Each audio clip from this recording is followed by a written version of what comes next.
All right, Greg, let's be as efficient as possible because the way this is going, something's probably going to happen while you're on with me. In the time since you hopped on Zoom, Brian Burns has been traded to the New York Giants. It's just that kind of day.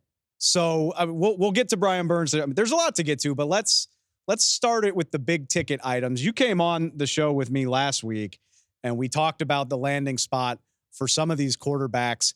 Let's start there with the biggest, most expensive position.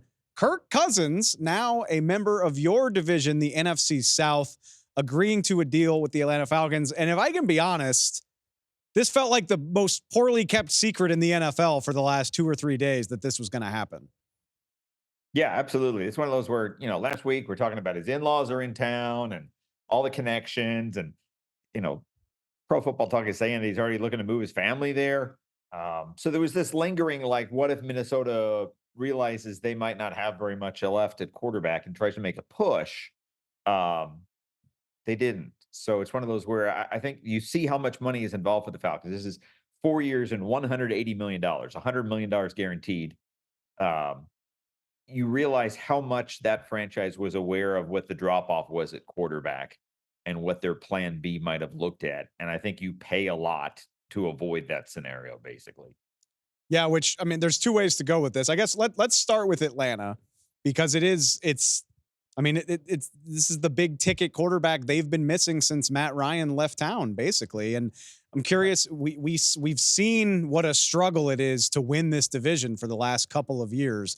Is it as easy as saying the Atlanta Falcons are the prohibitive favorites right now? I think they're probably a slight favorite right now. I mean, everybody got excited when the Saints got Derek Carr last year, thinking that would push them over the top, and it got them close. They tied for the best record in the division, but they didn't close it out. So I do think, the perception of this Falcons team a year ago, all last season, was a great team that was missing a quarterback, solid offensive line, great young talent on offense, a good defense, and they just had quarterbacks that gave them 17 touchdowns in 17 games and as many interceptions. And you can't win without that position. So I think what this does, as you said, maybe for the first time since Matt Ryan, or maybe even 2 or 3 years before Matt Ryan was gone in Atlanta, is it gives them a guy who can be a playmaking quarterback, a 30 touchdown quarterback. I think the number with Cousins is 25 touchdowns or more in the last 8 full seasons he's played.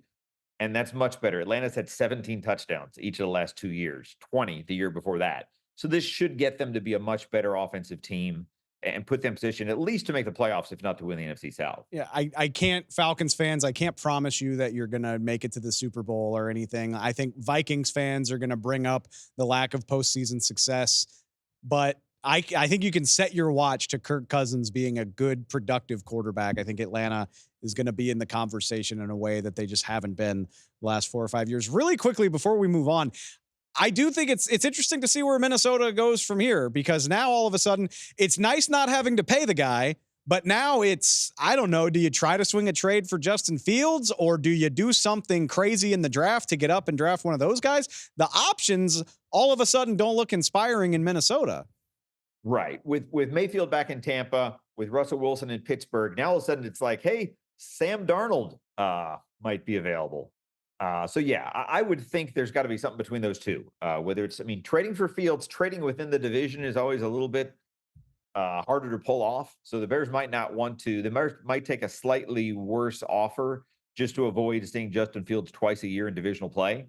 But again, he would be probably their best remaining option. There's not a lot of good, even second tier quarterbacks available. You're talking about guys like Garoppolo. There's other people they could go to, but it's nobody you'd confuse with Kirk Cousins at first glance. I'm really interested to see how they navigate that. We'll have time when they eventually show us their plans. We can talk about it then. Let's get to those other two guys you mentioned. You and Eric Williams came on the show and y'all both honed in on Russell Wilson as a very interesting storyline. I got to be honest with you. I thought he might hang out there for a little while longer than he did, but Russ didn't even wait until free agency opened. He signed a deal in Pittsburgh for roughly 1.2 million.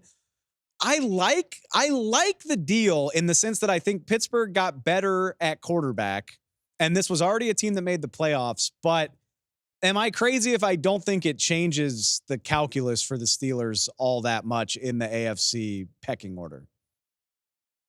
They're not like a top tier. I mean, I think it definitely helps them on the offensive side of the ball. It felt like for them to move forward with Ryan with Kenny Pickett versus Mason Rudolph was a lot like the Falcons a year ago with like a Desirator or Taylor Heineke. They were going to have a hole at quarterback. So what this does is it gives them, if you just get Russell Wilson of last year, which is 26 touchdowns against 8 interceptions, you're getting that for $1,000,002. He's one of the cheapest guys on their roster. So even as a 1 year bridge quarterback, I think they're better for it. It makes them certainly a team that's expected to be a playoff team. I don't know if they're going to challenge Baltimore. I don't know. I mean, Cincinnati's going to be better. Cleveland, that whole division is hard to get a good beat on right now. But I think it helps them. I think it's a good match for him. I can see why he's going to a veteran coach, a consistent winner, has some weapons to throw to.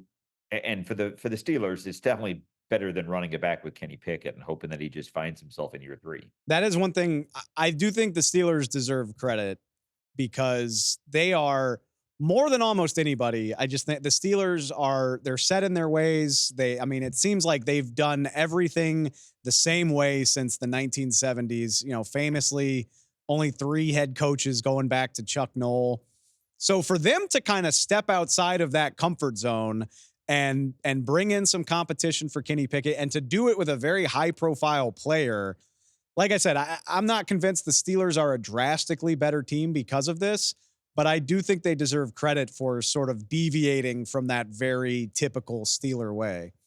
Sure. And this is kind of, I mean, from a locker room chemistry standpoint, there's a risk involved here. I mean, Russ isn't for everybody.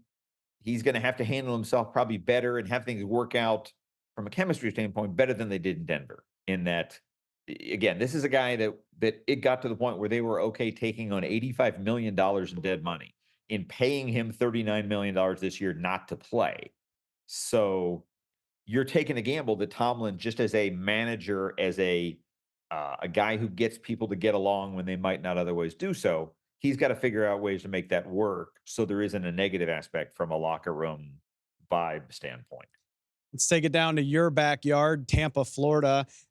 And very similar to their whole offseason. I mean, they did it with Mike Evans a week ago, and now Baker Mayfield re-signs in Tampa Bay. I don't think that's a surprise. I think most people expected that to happen. But just the way that it all just sort of came together, no drama, no negotiating in public. Baker slots right in 3 years, $100 million with a chance to make 15 or so million in incentives.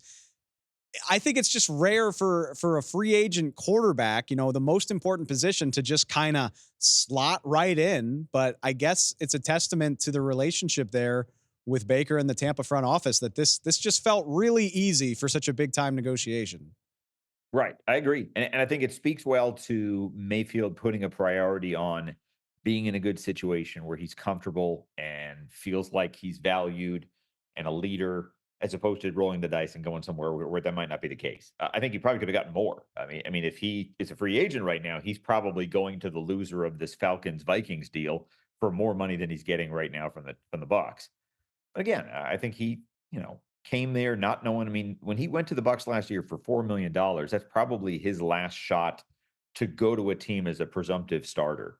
And he made the most of that. He had career highs in yards, career highs in passing touchdowns, led them to the playoffs, won a game in the playoffs, and kind of won the city over. It's not easy to take over a team from Tom Brady. And he did that, and he won as many games, more games than Brady did, won a playoff game when Brady did in his last year. And now he gets the fruits of that, which is, for him, at least 2 years and 60 million. I like the symmetry of it. I like that the Bucks know where they are. I like, similar to Kirk in Atlanta. I don't know if they're going to win a Super Bowl, but I think this last year or two, maybe 3, it feels like Tampa's last chance to do something with this core of guys that they won the Super Bowl with back in 2020, whether that's Mike Evans and Chris Godwin. We'll see what happens with Levante David, but this feels like pushing your chips in for 2 years. And if it works, great. If it doesn't, that's when the Buccaneers retool. But I like keeping the continuity of this team that kind of surprised people last year. Right. Oh, yeah. And this will be a little bit different than that. With the Brady years, you had such high expectations. With last year, you had amazingly low expectations where some people thought they'd be among the worst teams in the league. Yeah. Now I think it'll be kind of middle of the pack. Now, I think the NFC South will be seen as a dogfight, will be seen as hey, the Falcons, went out and got Kirk Cousins. They're the team to beat. Bucks were able to bring everybody back, maybe a little pieces here and there because they're not quite as cap strapped as they were a year ago. And the Saints are right there too. I mean, the Saints again went 9-8, tied for the best record in the league. They've got Carr back. They probably won't have the upgrades talent wise. The rest of the division will, but I think they'll be right in it. So yeah, it makes it a fun division to handicap going into the season. I'm going to say I don't think anybody would mistake it with the best division in football. Oh no. But No. it might be the most competitive. I mean, I don't Right. think anybody's backing the Panthers right now, but other than that, you could make a strong case for any of the other three. So that's going to be something to watch as we inch closer to training camp.